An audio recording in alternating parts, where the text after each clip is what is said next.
Hi, and welcome to my very first course tour. I'm excited about this. I'm Dana Zupanovich-Luca, and I am the Director of Development for the College of Health and Human Services at Fresno State, and this is my very first class that I'm actually teaching in the Humanics program, and it's on fund development, the basic of raising money for your institution or your organization. So I've organized this in kind of a 10-step approach, so just kind of giving you a broad brush tour. This is my home page, and I've set it up to be a little bit more colorful. I picked a couple photos and things that I like that I've used throughout here.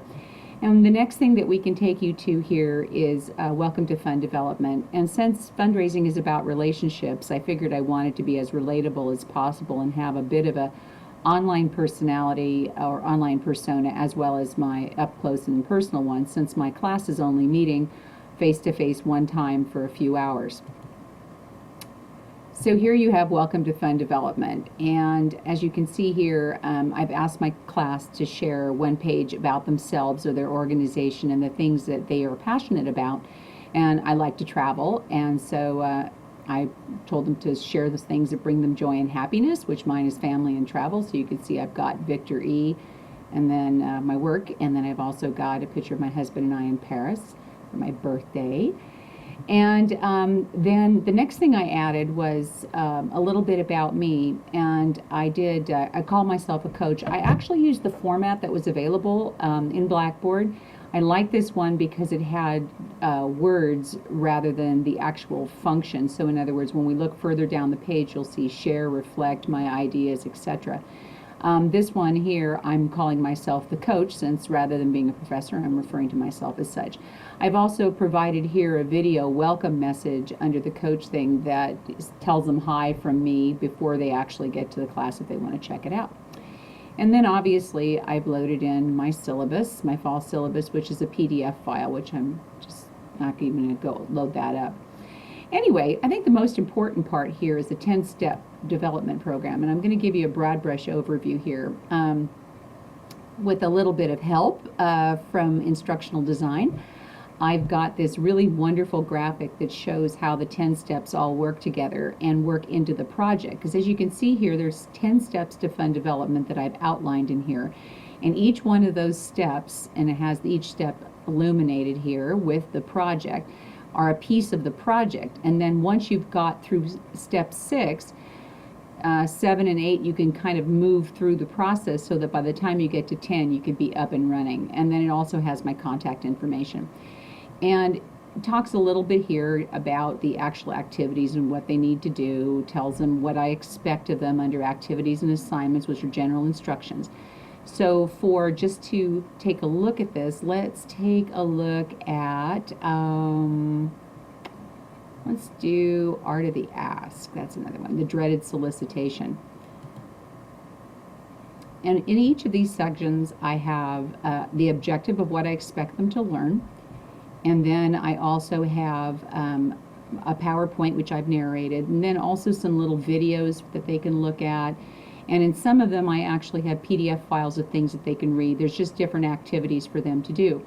And what I've done in each one of the steps, I've moved the step, or actually added to the step, an activity for them to do. It is either a discussion board or it's a blog.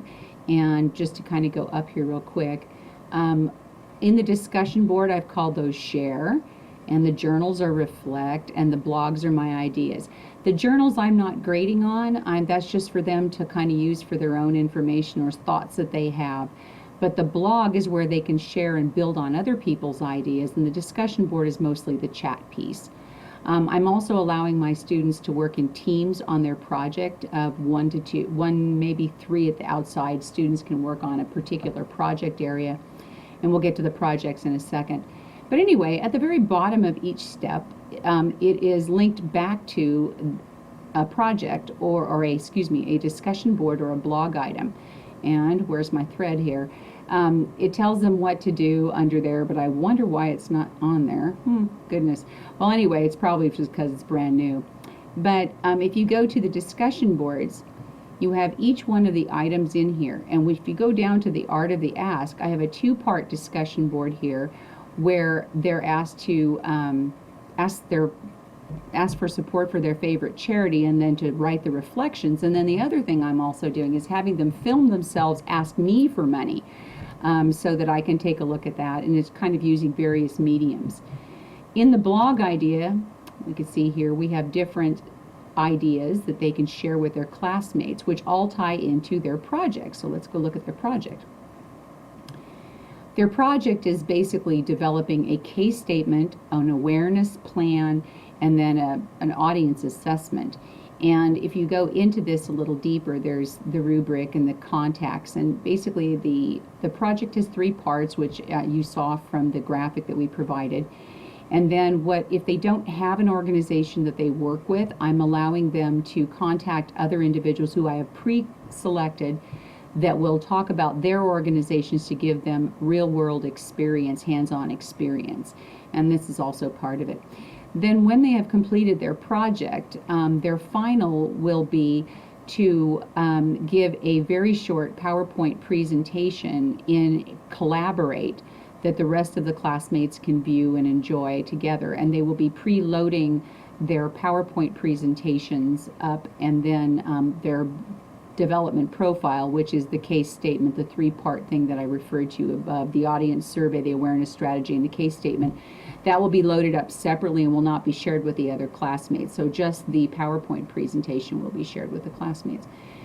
I think this is really a kind of a fun and unique thing. I actually had a really great time doing this, developing this course. We also added in, we organized our sidebar over here to make it easier for them. So we had changed the title on the How to Make Blackboard Work for You. We put all the Blackboard tips under there that we thought would be helpful to them. The other thing that I'm doing, since this is an online class, I'm having my students bring their computers to the first night of class so I can have everybody log on and they'll actually do this tour so they can get an idea as well.